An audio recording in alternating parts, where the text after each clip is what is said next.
नमस्कार मित्रों, मैं राममोहन उपाध्याय अपने YouTube चैनल वेदिका उपाध्याय में आपका हार्दिक स्वागत करता हूं। मित्रों, आज की इस वीडियो में हम लोग 23 जनवरी 2022 को आयोजित उत्तर प्रदेश शिक्षक पात्रता परीक्षा में पूछे गए बाल विकास के 30 प्रश्नों के सर्वशुद्ध उत्तर कुंजी के संबंध में चर्चा करेंगे। इस वीडियो में मेरा यह प्रयास है कि यूपी टेट के जो बाल विकास के 30 प्रश्न हैं उनका सर्वशुद्ध हल आप लोगों के समक्ष प्रस्तुत किया जाए।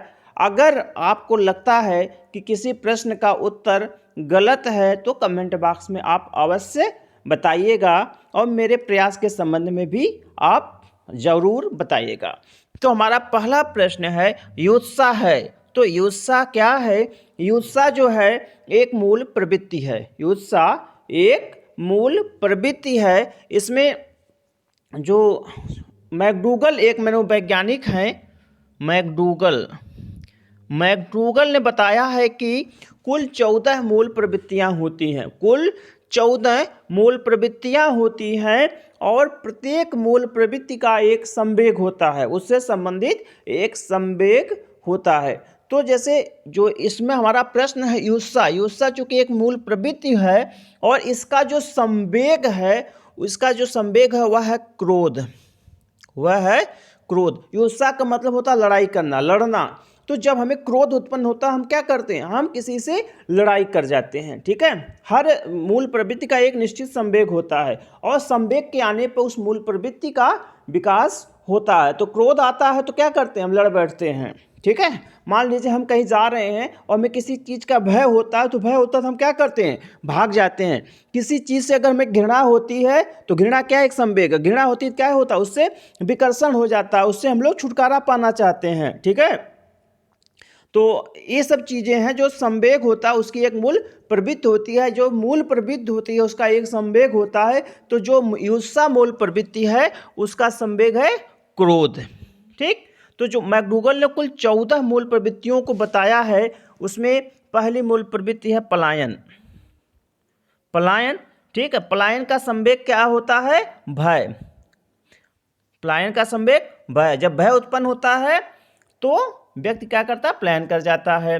अभी मैंने आपको दूसरा है आपका क्रोध का युत्सा हो गया। ठीक है, तीसरा है विकर्षण या निवृत्त। तो घृणा होती है तो विकर्षण होता है। ठीक, और हमारा चौथा है संतान कामना मूल प्रवृत्ति है और इसका जो संवेग है वात्सल्य है। ठीक है, वात्सल्य है। इसके बाद है प्रार्थना, पांचवी मूल प्रवृत्ति है प्रार्थना और इसकी जो संवेग है प्रार्थना का करुणा। ठीक, और इसके बाद छठा है आपका काम प्रवृत्ति। काम प्रवृत्ति का संवेग क्या है? कामुकता। छठा है, सातवां है उत्सुकता का है आश्चर्य। जब को हमें आश्चर्य होता है तो हम उस चीज़ के जानने में, उस विषय के संबंध में जानने की काफ़ी उत्सुकता रखते हैं, काफ़ी इच्छा रखते हैं। अगला है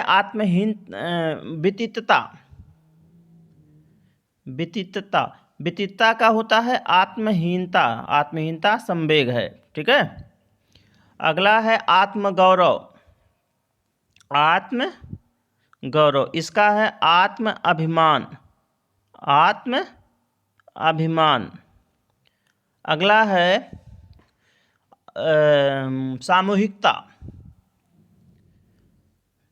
सामूहिकता में एकाकीपन। जब एकाकीपन हमें आभास होता है तब हम समूह की तरफ भागते हैं। इसके बाद नेक्स्ट है भोजन तलाश। तो भोजन तलाश में जो है जब हमें भूख लगेगी तो हम क्या करेंगे? भोजन तलाश। तो भोजन तलाश का संवेग है भूख। इसके बाद है संग्रहण का होता है अधिकार।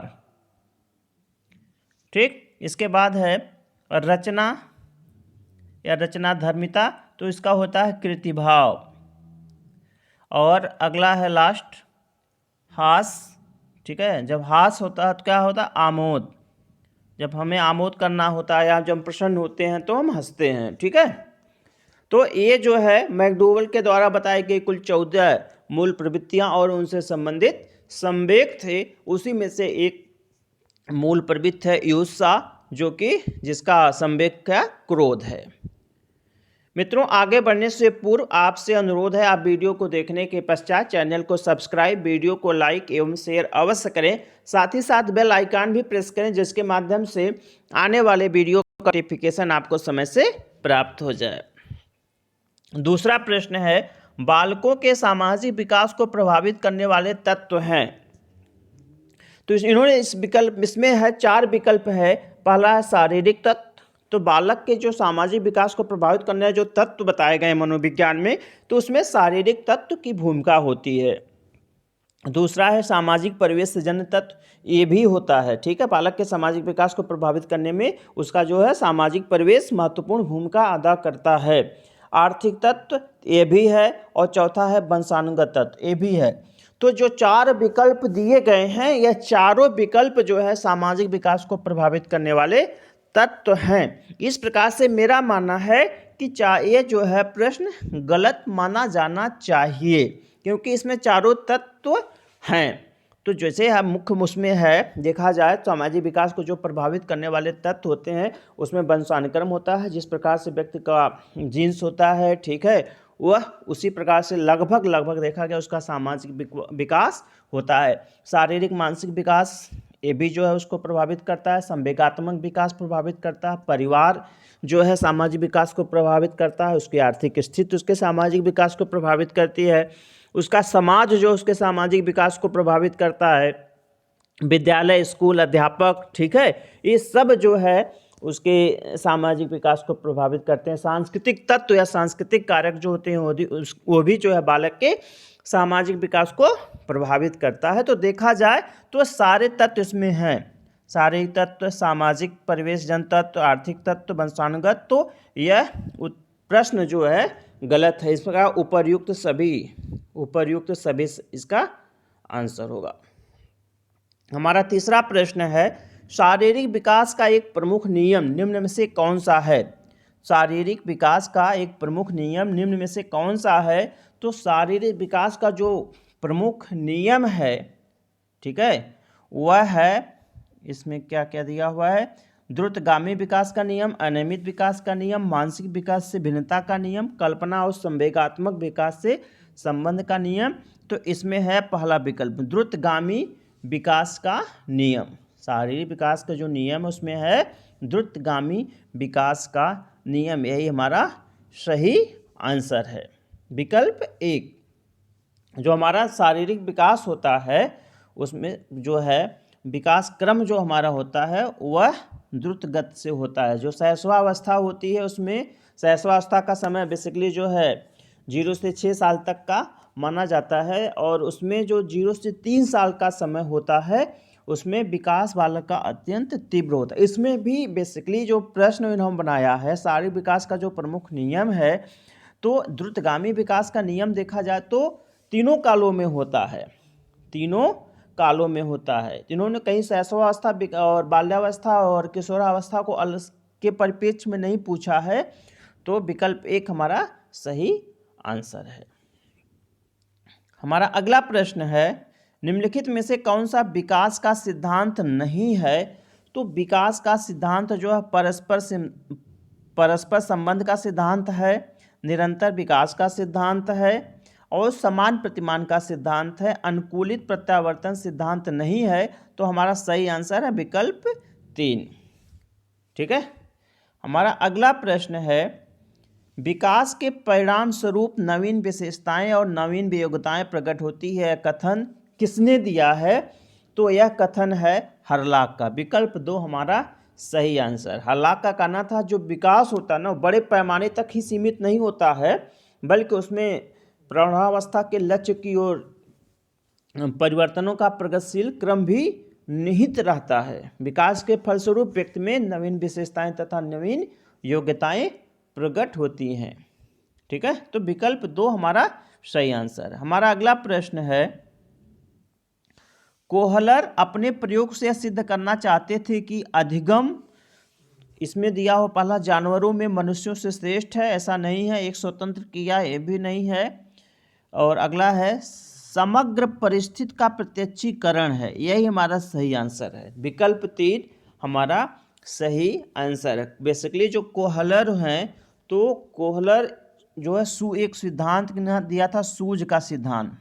और मनोविज्ञान में एक संप्रदाय है, एक वाद है, समग्रवाद। समग्रवाद, तो यह बेसिकली एक समग्रवादी मनोवैज्ञानिक थे। और समग्र जो बेसिकली एक जर्मन का शब्द है, जर्मन भाषा का शब्द है, जिसका अर्थ होता है पूर्ण। समग्र का अर्थ क्या होता है? पूर्ण होता है। और इसमें कुल 4 मनोवैज्ञानिकों का प्रमुख योगदान है। एक है मैक्स वर्दीमर, मैक्स वर्दीमर, और अगले हैं, दूसरे हैं वुल्फगैंग कोहलर, वुल्फगैंग कोहलर। तीसरे हैं कुर्ट कोफका, कुर्ट कोफका। और चौथे हैं कुर्ट लेविन, कुर्ट लेविन। ये चारों जो है समग्रवादी मनोवैज्ञानिक हैं।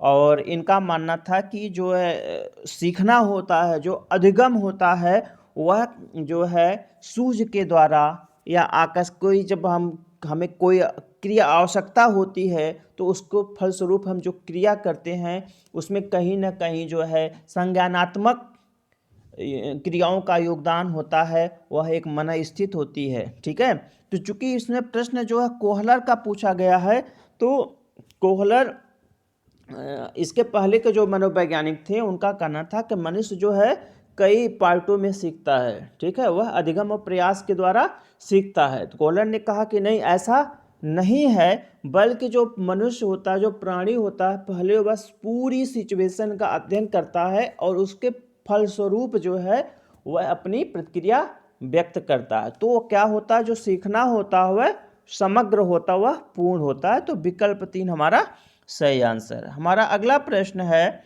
किसने पाठ योजना की पंचपद प्रणाली प्रतिपादित किया? तो पंचपद प्रणाली, जिसको पंचपदी प्रणाली के रूप में जाना जाता है, वह हर्बार्ट से संबंधित है। तो विकल्प 2 हमारा सही आंसर है। अगर देखा जाए तो हर्बार्ट ने कुल जो पाठ योजना है, तो उसमें हर्बार्ट ने केवल 4 चीज़ें बताई थी। उसमें पहला था स्पष्टता, दूसरा था संबंधता, या संबंधता हो जाएगा, संबंधता। तीसरा था व्यवस्था, और चौथा था प्रयोग। ये 4 स्टेप जो है पाठ योजना में हर्बार्ट के द्वारा बताया गया था। ठीक है, स्पष्टता, संबंधता या संबद्धता, और तीसरा व्यवस्था, और चौथा है प्रयोग। बाद में जो है हर्बार्ट का एक शिष्य था जिलर, हर्बार्ट का शिष्य था जिलर। इसने जो है स्पष्टता को 2 भागों में विभाजित किया। किसको? जो स्पष्टता थी उसको 2 भागों में विभाजित किया। ठीक, पहला था प्रस्तावना, और दूसरा था प्रस्तुतिकरण, प्रस्तावना और प्रस्तुतिकरण। ठीक है, तो जिलर ने स्पष्टता को 2 भागों में विभाजित कर दिया।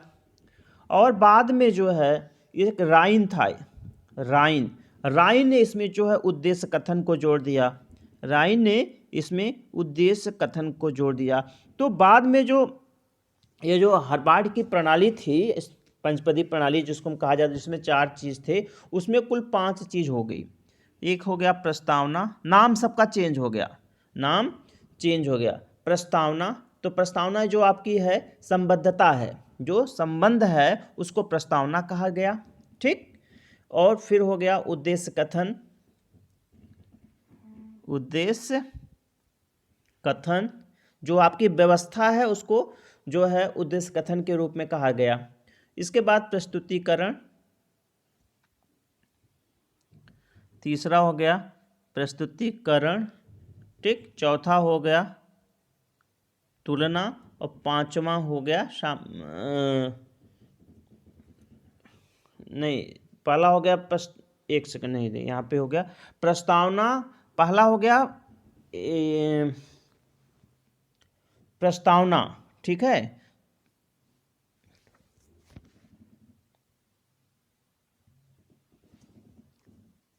चाहूँगा कि पहले मैंने जो आपको प्रस्तावना बता दिया है यह स्पष्टता है। पहला है स्पष्टता, जिसके दो भाग हो गए।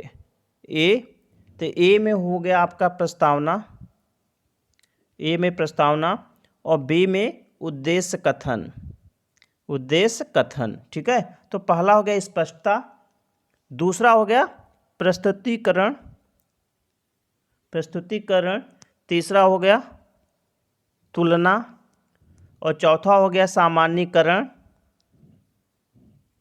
चौथा हो गया सामान्यीकरण, और पांचवा हो गया प्रयोग। यही जो है हार्वर्ड की पंचपदी प्रणाली है, और यह जो हार्वर्ड की पंचपदी प्रणाली है प्राचीन पाठ्य योजनाओं में से एक है। और हार्वर्ड का मानना था कि प्रत्येक छात्र जो है बाहर से जो मिलने वाला ज्ञान होता है उसको संचित करता है, और बेसिकली यह प्रणाली जो है स्मृत स्तर से अधिक प्रभावी है, स्मृत स्तर पर अधिक प्रभावी है। हमारा अगला प्रश्न है, निम्नलिखित में ग्रंथियों के आधार पर व्यक्तित्व के विभिन्न प्रकारों की चर्चा किसने की है? तो ग्रंथियों के आधार पर जो व्यक्तित्व का विभाजन है वह कैनन के द्वारा किया गया है। विकल्प एक हमारा सही आंसर है। जो कैनन थे उन्होंने बताया था कि हमारे शरीर में जो विभिन्न ग्रंथियां होती हैं, जिनमें से 3 ग्रंथियों को उन्होंने चर्चा किया था। पहला है थायराइड, थायराइड, दूसरा है पिट्यूटरी, पिट्यूटरी, और तीसरा है एड्रिनल। ठीक है, इन ग्रंथियों के प्रकार द्वारा जो हार्मोन स्रावित किए जाते हैं उसके आधार पर व्यक्तित्व का निर्धारण होता है। तो विकल्प ए कैनन हमारा सही आंसर है। हमारा अगला प्रश्न है, सृजनात्मकता मौलिक परिणामों को अभिव्यक्त करने की मानसिक प्रक्रिया है, यह कथन किसका है?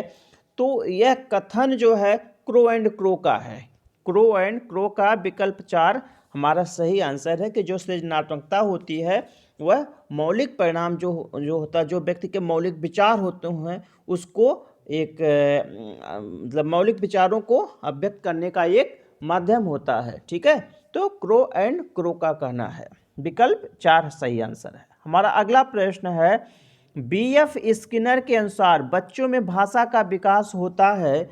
तो बीएफ स्किनर के अनुसार बच्चों में भाषा का जो विकास होता है वह अनुकरण और प्रबलन के द्वारा होता है। तो विकल्प 1 हमारा सही आंसर है। बच्चे जिस प्रकार का बच्चे जो है जिस प्रकार से बड़ों का व्यवहार देखते हैं उसी को अनुकरण करते हैं, और अगर उनकी जो है उस पर उनको उनकी तारीफ कर दी जाए तो उसको वह आत्मसात करने का प्रयास करते हैं। उनके लिए एक प्रबलन वह एक प्रबलन होता है। तो अनुकरण और प्रबलन के द्वारा जो है बच्चों में भाषा का विकास होता है। तो विकल्प 1 हमारा सही आंसर। हमारा अगला प्रश्न है, मूल प्रवृत्तियों को 14 प्रकार से किसने वर्गीकृत किया था? अभी हम लोगों ने ऊपर चर्चा किया है, गूगल ने कुल 14 मूल प्रवृत्तियों की चर्चा की है। विकल्प 2 हमारा सही आंसर है। हमारा अगला प्रश्न है, किसी दूसरे वस्तु की अपेक्षा एक वस्तु पर चेतना का केंद्रीकरण अवधान है, यह कथन है। किसी दूसरी वस्तु की अपेक्षा एक वस्तु पर चेतना का केंद्रीकरण अवधान है, यह कथन किसका है? तो यह कथन डम्बिल का है। विकल्प 3 हमारा सही आंसर है कि डम्बिल का मानना था कि कई चीज़ों पर जो है अपना ध्यान नहीं अगर अवधान को उन्होंने जो डिफाइन किया था कि जो है इंसान को या प्राणी को जो है एक वस्तु पर अपना केंद्रीकरण करना चाहिए। ठीक है, यही अवधान है। हमारा अगला प्रश्न है, निम्नलिखित में से किसका नाम सुजनन शास्त्र के पिता से जुड़ा हुआ? तो सुजनन शास्त्र का पिता जो है गाल्टन को कहा जाता है, फ्रांसिस गाल्टन इनका नाम है, फ्रांसिस गाल्टन। फ्रांसिस गाल्टन की एक पुस्तक है हेरिडिटरी जीनियस। उसी पुस्तक में जो है हेरिडिटरी जीनियस में 1869 में इसका प्रकाशन हुआ था। उन्होंने जो है सुजनन शास्त्र की चर्चा की है। सुजनन शास्त्र क्या होता है? सुजनन शास्त्र जो है व्यवहारिक वंशानुक्रम की वह शाखा होती है जिसके अंतर्गत वंशानुक्रम के सिद्धांतों की सहायता से जो भावी पीढ़ियां होती हैं उनके जो वंशानुक्रम में प्राप्त होने वाले लक्षण होते हैं उसको नियंत्रित किया जाता है, जिससे मानव जात की जो नस्ल होती है उसको सुधारा जा सके। ठीक है, तो सूजन शास्त्र का पिता किसको कहा जाता है? फ्रांसिस गाल्टन को हेरिडिटरी जीनियस पुस्तक में उन्होंने उसकी चर्चा की है। हमारा अगला प्रश्न है, 12 से 16 वर्ष के बालकों हेतु हिंदी में डॉक्टर यश जलोटा ने कौन सा परीक्षण प्रतिपादित किया था? तो 12 से 16 साल के बच्चों के लिए जो है हिंदी में डॉक्टर यश जलोटा ने जो है साधारण मानसिक योग्यता परीक्षण का प्रतिपादन किया था, और उन्होंने 1963 में जो है इस योग्यता का साधारण मानसिक योग्यता परीक्षण का प्रतिपादन किया था।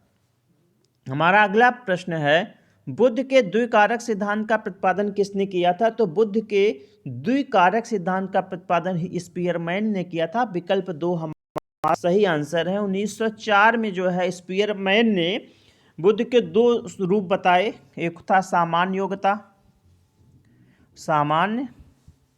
योग्यता, दूसरी थी विशिष्ट योग्यता। तो सामान्य योग्यता को उन्होंने जी कारक कहा और विशिष्ट योग्यता को उन्होंने यस कारक कहा। ठीक है, जो सामान्य योग्यता होती है इसमें जो हमारे अंदर जो जन्मजात होती है, और जो विशिष्ट योग्यता होती है वह अर्जित होती है। सामान्य योग्यता सभी व्यक्तियों में विद्यमान होती है, विशिष्ट योग्यता सभी व्यक्तियों में समान रूप से विद्यमान नहीं होती है। ठीक है, तो विकल्प 2 हमारा सही आंसर। हमारा अगला प्रश्न है, पूर्व अनुभव के आधार पर संवेदना को अर्थ प्रदान करना कहलाता है। तो पूर्व अनुभव के आधार पर संवेदना को अर्थ प्रदान करना प्रत्यक्षीकरण कहलाता है। विकल्प 2 हमारा सही आंसर है। एक मनोवैज्ञानिक थे रायबर्न ने कहा है कि अनुभव के आधार पर संवेदना की व्याख्या करने की प्रक्रिया प्रत्यक्षण कहलाती है। तो विकल्प 2 हमारा सही आंसर है। मतलब एक ऐसी मानसिक प्रक्रिया होती है जो संवेदना होने के उपरांत तथा चिंतन प्रारंभ होने से पूर्व संपादित हो जाती है। हमारा अगला प्रश्न है, सीखने में प्रयास और भूल के सिद्धांत का प्रतिपादन किसने किया था? तो सीखने में प्रयास और भूल के सिद्धांत का प्रतिपादन थॉर्नडाइक ने किया था। विकल्प 1 हमारा सही आंसर है। इन्होंने भूखी बिल्ली के ऊपर जो प्रयोग किया था वही सबसे ज़्यादा प्रसिद्ध है, और उन्होंने एक भूखी बिल्ली थी उसको पिंजड़े में बंद कर दिया, उसमें कोई जो खाने की चीज़ रख दी, और अंत में जो बिल्ली जो है ये सीख गई कि उसका जो दरवाज़ा था बिल्ली का, वो खटका उसका कहाँ था, सॉरी बिल्ली का पिंजरे का दरवाज़ा था, और बिल्ली जो है अंततः सीख गई कि कहाँ पे हम उसका खटका है उसको एक बार में दबाएंगे तो खाना मिल जाएगा। पहले जो है वह उस पिंजरे पे मतलब पूरा प्रयास कर ढाली, नहीं खुला, लेकिन धीरे धीरे प्रयास के द्वारा, गलती के द्वारा प्रयास किया, गलती हुई, फिर प्रयास किया, फिर गलती हुई, फिर प्रयास किया, फिर गलती हुई, लेकिन वह अंततः सीख गई। तो यह प्रयास और भूल का सिद्धांत थॉर्नडाइक के द्वारा दिया गया। थॉर्नडाइक जो है एक अमेरिकन मनोवैज्ञानिक थे। ठीक है, इस सिद्धांत को संबंधवाद का सिद्धांत भी कहा जाता है। प्रायः परीक्षाओं में पूछ ले, संबंधवाद, बंधनवाद, ठीक है, या उद्दीपक अनुक्रिया सिद्धांत पूछ लिया जाए, उद्दीपक अनुक्रिया सिद्धांत। हमारा अगला प्रश्न है, औसत बुद्धि वाले बालकों का बुद्धिलब्ध स्तर होगा। तो जो औसत बुद्धि वाले बालक होते हैं वह 90 से 109, उनकी जो IQ होती है वह 90 से 109 के मध्य होती है। ठीक है, हमारा अगला प्रश्न है, निम्न में से कौन सा तरल क्रिस्टलीय बुद्धि के प्रतिपादक थे? निम्न में से कौन तरल क्रिस्टलीय बुद्धि के प्रतिमान के प्रतिपादक थे? तो कैटल। विकल्प 3 हमारा सही आंसर है, RV कैटल। RV कैटल ने जो है स्पीयरमैन का जो सामान्य जो द्विखंड सिद्धांत था सामान्य बुद्धि और विशिष्ट बुद्धि में, तो उन्होंने जो स्पीयरमैन के सामान्य बुद्धि का संप्रत्यय था उसमें परिमार्जन किया, और 2 प्रकार के सामान्य जो है संज्ञानात्मक योग्यताओं पर आधारित बुद्धि का एक नया जो सिद्धांत प्रस्तुत किया था, जिसको एक तरल बुद्धि और ठोस बुद्धि के रूप में उन्होंने प्रतिपादित किया था। ठीक है, तो RV कैटल ने जो है क्रिस्टलीबुद्ध जो तरल बुद्धि थी, ठीक है, और जो ठोस बुद्धि थी उसी को क्रिस्टलीबुद्धि कहा जाता है। तो क्रिस्टलीबुद्ध और तरल बुद्ध दोनों सिद्धांतों के प्रतिपादक कौन है? आरबी कटल है। हमारा अगला प्रश्न है, क्रिया प्रसूत अधिगम सिद्धांत का प्रतिपादन किया था। तो क्रिया प्रसूत अधिगम सिद्धांत का प्रतिपादन जो है स्किनर, बीएफ स्किनर ने किया था। बीएफ स्किनर ने किया था। और यह जो है थार्नडाइक का जो प्रयोग था, उनका जो उद्दीपक अनुक्रिया सिद्धांत था, उसमें कुछ परिमार्जन किया था। तो विकल्प 4 हमारा सही आंसर है। हमारा अगला प्रश्न है, ब्लूप्रिंट निम्न में से किसका महत्वपूर्ण घटक है?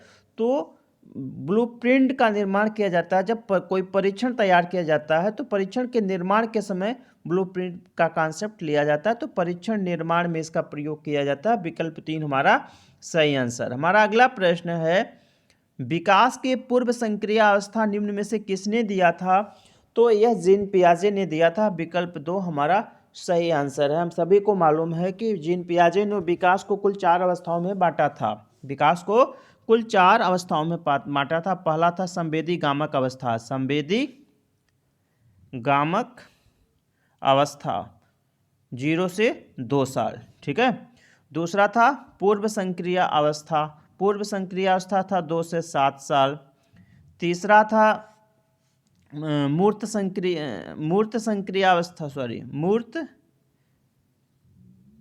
संक्रियावस्था, यह जो है आपका 7 से 12 साल था। और लास्ट है अमूर्त या औपचारिक संक्रिया अवस्था, जो 12 से 16 या 17 साल तक मानी जाती है। तो विकल्प 2 हमारा सही आंसर। हमारा अगला प्रश्न है, MPPI परीक्षण का उपयोग निम्न में से किसके मापन में किया जाता है? तो जो MPPI परीक्षण है वह व्यक्तित्व मापन में प्रयोग किया जाता है। MPPI का फुल फॉर्म अगर मैं आपको बता दूं तो इसका MPPI का फुल फॉर्म है द मिनेसोटा मल्टीफेजिक पर्सनालिटी इन्वेंटरी, ठीक है। द मिनेसोटा मल्टीफेजिक पर्सनालिटी इन्वेंटरी इसका पूरा नाम है। तो यह व्यक्तित्व से संबंधित है। विकल्प 3 हमारा सही आंसर। हमारा अगला प्रश्न है, अधिगम हेतु निम्न में से क्या सर्वाधिक आवश्यक है? अधिगम के लिए सबसे महत्वपूर्ण तत्व होता अभिप्रेरणा। अगर आपके अंदर जो मोटिवेशन नहीं है, प्रेरणा नहीं है, तो आप कोई भी काम नहीं कर। दूसरे नंबर पर रुचि आती है। अभिप्रेरणा और रुचि दोनों महत्वपूर्ण है, लेकिन सबसे महत्वपूर्ण है अभिप्रेरणा। विकल्प 3 हमारा सही आंसर। हमारा अगला प्रश्न है, शैशवा काल का समय है, जो मानव विकास की अवस्थाएं होती हैं, जो है शैशवावस्था होती है, ठीक है। तो वह 0 से 6 साल या जन्म से 6 साल तक उसका समय माना जाता है। तो शैशवावस्था 0 से 6 साल। बाल्यावस्था, इसके बाद बाल्यावस्था की वह 6 से 12। किशोरावस्था 12 से 17 या 18 साल, ठीक है। तो विकल्प हमारा सही आंसर। हमारा अगला प्रश्न है, कोहलर निम्न में से किससे संबंधित हैं? तो कोहलर ने जो है अधिगम का सिद्धांत दिया था। अभी मैंने आपको ऊपर बताया सूझ का सिद्धांत था उनका। सूझ का सिद्धांत सुल्तान नामक एक चिंपैंजी के ऊपर उन्होंने प्रयोग किया था। हमारा अगला प्रश्न है, मैकडूगल के अनुसार मूल प्रवृत्तियों की संख्या होती। देखिए, मूल प्रवृत्ति से कुल 3 प्रश्न उठा लिया गया। अभी मैंने आपको ऊपर बताया है कि मैकडूगल ने कुल 14 मूल प्रवृत्तियां बताई हैं, और सभी 14 मूल प्रवृत्तियों के नाम भी मैंने और उनसे संबंधित संवेग भी आपको बताएं। तो विकल्प 2 हमारा सही आंसर है। हमारा अगला प्रश्न है, मानसिक उद्वेलन प्रतिमान, जिसको हम बोलते हैं ब्रेन स्टॉर्मिंग, तो मानसिक विद्युलन प्रतिमान का प्रयोग निम्न में से किसके शिक्षण हेतु किया जाता है? तो जब कोई समस्या होती है, बड़ी जटिल समस्या होती है, तो उसके समाधान के लिए हम ब्रेनस्टॉर्मिंग का प्रयोग करते हैं। तो समस्या समाधान हमारा सही आंसर विकल्प 4। हमारा अगला प्रश्न है, निम्न में से किसके प्रयोग में कुत्ता एक विषय था? तो जो स्किनर का क्रिया प्रसूत सिद्धांत था, क्रिया प्रसूत अधिगम सिद्धांत, उसमें कुत्ते के ऊपर जो है प्रयोग किया गया था, साथ ही साथ पावलोव का था। तो इसमें जो है सही हमारा आंसर होगा पावलोव। पावलोव जो शास्त्रीय अनुबंधन सिद्धांत था, इनका शास्त्रीय अनुबंधन सिद्धांत पावलोव का था। तो यह हमारा सही आंसर होगा पावलोव, विकल्प 2। हमारा तीसवां एवं अंतिम प्रश्न है, मौलिकता, नमनीयता तथा प्रवाह निम्न में से किसके घटक हैं? तो यह मौलिकता, नमनीयता, प्रवाह ये सृजनात्मकता के घटक या लक्षण है। तो विकल्प 2 हमारा सही आंसर। मित्रों, इस वीडियो में मैंने टीटी 2021 में पूछे गए कुल शिक्षा मनोविज्ञान के 30 प्रश्नों पर चर्चा की है। सभी प्रश्नों का मैंने सर्वशुद्ध हल प्रस्तुत करने का प्रयास किया है। फिर भी अभी मैंने आपको पहले भी बताया था, अगर कहीं पे कोई विसंगति है तो कमेंट बॉक्स में आप उसको अवश्य लिखिएगा। मित्रों, आप सभी इस वीडियो को अधिक से अधिक शेयर करें। आप सभी को सुनने के लिए बहुत बहुत धन्यवाद। नमस्कार।